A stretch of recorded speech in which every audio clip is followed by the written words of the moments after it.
Bienvenue sur Africa 24 dans cette nouvelle édition du QG Weekend. Voici les titres de l'actualité. Yaoundé a accueilli ce 23 décembre le sommet de la communauté économique et monétaire d'Afrique centrale. Une vingtaine de résolutions ont été prises pour faire face aux défis économiques auxquels ces États sont confrontés. Au Mali, les pourparlers autour du processus de paix se poursuivent. La CEDEAO exhorte les autorités à appliquer l'accord de paix signé il y a plus d'un an par le gouvernement malien et les groupes armés du Nord Mali. Puis Agadez, cité aux portes du désert, plus que jamais menacée par le terrorisme. Les autorités nigériennes lancent un appel à la protection de cette ville située au nord-est de Niamey. En République démocratique du Congo, aucun accord n'a encore été trouvé. Les délégués des différentes composantes sous l'égide de l'Église catholique sont sortis de la plénière ce samedi après plus de 11 heures de discussion. Les partis divergent encore sur la question de la gestion du pays pendant la période de la transition avant les élections qui doivent se tenir à la fin de 2017. Les discussions doivent encore se poursuivre ce samedi.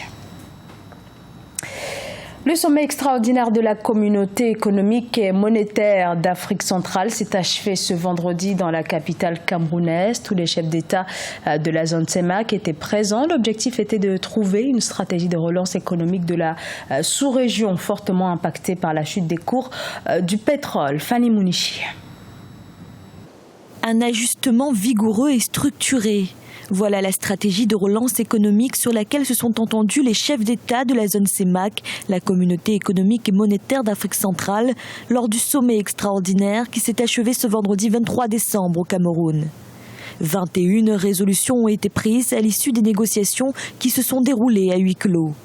Quant à l'option de la dévaluation du franc CFA, elle a été écartée. Au terme des échanges, les chefs d'État ont, premièrement, relever d'emblée que le renforcement de la stabilité macroéconomique ne nécessite pas un réajustement de la parité monétaire actuelle, mais plutôt des efforts d'ajustement sur les plans intérieurs et extérieurs assortis de réformes structurelles adéquates.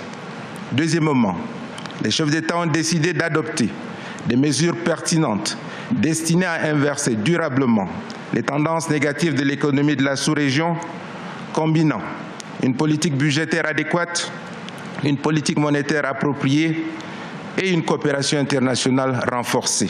Les chefs d'État de la CEMAC se sont également accordés sur l'adoption d'une nouvelle relation avec le Fonds monétaire international, une coopération renforcée avec l'institution afin de bénéficier de son assistance technique et financière.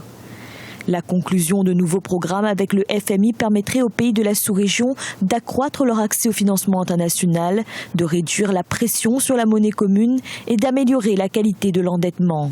Les chefs d'État ont décidé d'ouvrir et de conclure à brève échéance des négociations bilatérales avec le Fonds monétaire international pour mieux structurer les efforts d'ajustement de leurs États, les accompagner vers une sortie de crise et les aider à mettre en place les conditions d'une relance vertueuse et durable de leurs économies. Selon la Banque des États de l'Afrique centrale, la croissance du produit intérieur brut dans la zone ne devrait pas dépasser 1% en 2016 contre 2,4% en 2015. D'où la nécessité de ces ajustements structurels à court terme, même si, à moyen terme, se profile pour les pays de la zone CEMAC un changement de cap de la gestion macroéconomique. Le 20 juin 2015, la coordination des mouvements de l'Azawad paraphait l'accord de paix baptisé Accord d'Alger, une victoire sur le papier pour le Mali en guerre depuis 2012 contre des groupes armés. Plus d'un an après cette signature, l'accord de paix tarde à être mis en application, une préoccupation pour bon nombre d'acteurs de la région, à l'instar de la CEDEAO, Siam Le Victoria Sedji. Le président de la commission de la CEDEAO, Marcel de Souza, s'est rendu au Mali ce 22 décembre 2016 afin de rencontrer Mahamadou Diagouraga, le haut représentant du président de la République pour l'application de l'accord d'Alger. Un accord qui, même s'il a permis de ramener les indépendantistes et autres fédéralistes dans les gérants de l'État, n'a pas encore des effets perceptibles selon plusieurs observateurs. Il s'est donc agi au cours de cette rencontre d'appeler les différents protagonistes à l'ouverture afin d'accélérer la mise en œuvre des différentes résolutions. Je suis venu rencontrer le haut représentant du président de la République pour la mise en œuvre de l'accord de paix de médiation pour évoquer et explorer les pistes par lesquelles non seulement nous devons aller vers le maintien de la paix, mais comment imposer la paix. Plusieurs localités du centre et du nord, dont Kidal, échappent encore au contrôle entier de l'État. Cette partie du Mali est sujette à des infiltrations car considérée comme la zone de repli des terroristes après leurs attaques en territoire voisin. Pour Marcel de Souza, la situation au Mali n'est pas du tout une fatalité irréversible. Il invite donc l'ensemble des chefs d'État à concilier leurs forces dans la mise en œuvre d'une force de maintien de la paix et de la sécurité au Mali, pays membre de la CEDEAO. Pensons qu'il n'y a pas d'autres issues pour aller à la paix en dehors de cet accord. L'intégrité du Mali n'est pas négociable pour nous. Et donc, nous devons, par la solidarité agissante au sein de notre communauté, explorer les pistes et parer au plus pressé pour que l'accord de paix soit appliqué dans toute sa rigueur. Nous avons reconnu les efforts qui ont été effectués par le gouvernement, les efforts qui ont été effectués par la MINUSMA. Mais nous pensons qu'il y a encore d'autres pistes que nous devons explorer pour qu'il y ait une force d'imposition de la paix.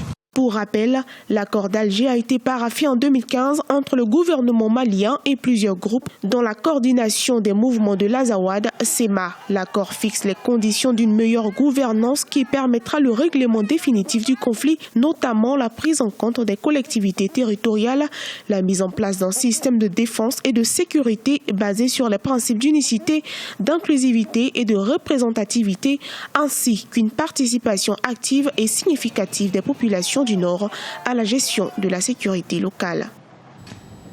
Au Gabon, le service des douanes du port de Port-Gentil constitue l'un des piliers de l'économie du pays, mais ce secteur est fragilisé. Il tourne au ralenti depuis la mi-2016 en raison de la chute des cours mondiaux du pétrole. Reportage Douglas Ntoutoum, notre correspondant au Gabon. La situation peu réluisante des finances publiques du Gabon est consécutive à la crise internationale du pétrole, principale source de revenus du budget national. Depuis près d'un an, le baril est vendu en dessous des $50. Cette chute brutale du prix du baril du pétrole contraint les douanes à un fonctionnement efficace pour amortir le choc dans la mesure du possible. C'est le cas du bureau de Port-Gentil qui multiplie des stratégies pour augmenter ses recettes. Il y a eu une petite reprise et les reprises sont constatées à mon niveau, mes collègues et moi, au niveau des liquidations qui augmentent. Il fut un temps, le mois par exemple de mai, juin, juillet, vraiment c'était le strict minimum. Maintenant là, avec la reprise de cours, la montée des cours du baril, et nous commençons à constater sur les liquidations une augmentation.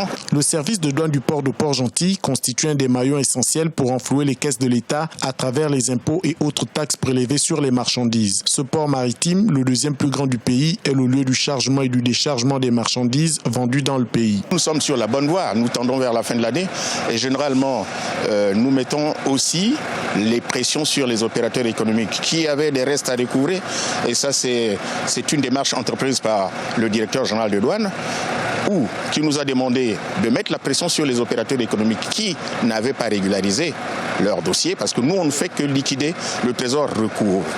Maintenant il y avait un déséquilibre entre la liquidation et le recouvrement.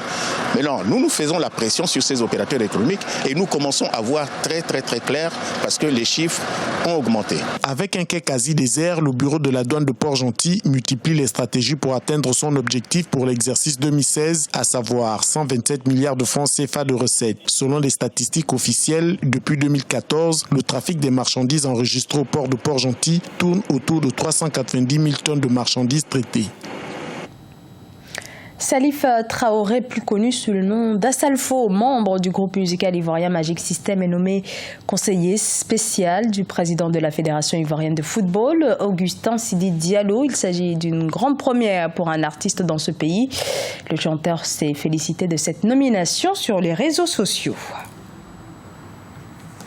La ville d'Agadez, située au nord du Niger, entre le Sahara et le Sahel, demeure depuis plusieurs siècles la plaque tournante du monde touareg et un pôle touristique incontournable depuis plusieurs années. Un tourisme aujourd'hui fragilisé par la menace terroriste. Siamlo, Victoria Sedji. Connue pour ses architectures singulières datant du XVe siècle, la ville d'Agadez, située au nord du Niger, a toujours été une destination touristique très prisée.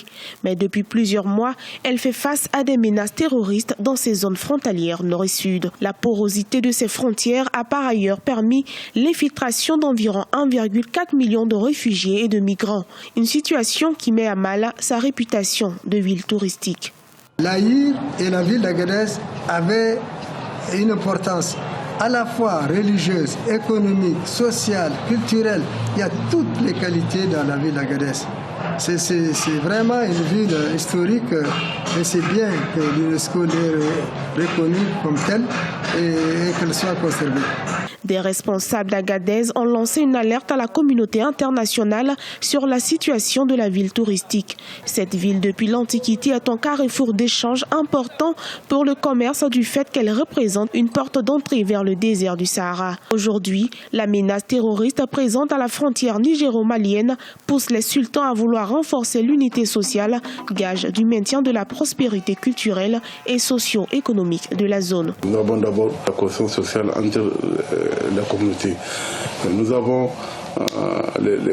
notre jeunesse vraiment qui doit être sensibilisée par rapport au moment que nous vivons, vraiment avec l'insécurité qui se passe dans nos frontières. Donc nous allons prendre l'engagement vraiment de sensibiliser la jeunesse à l'occuper, pour que cette jeunesse devienne une jeunesse du développement durable. Avec 27 mètres de hauteur, le minaret d'Agadez représente la structure la plus élevée de la ville, selon l'UNESCO, qui depuis juin 2013 l'a classé au nombre de ses patrimoines mondiaux.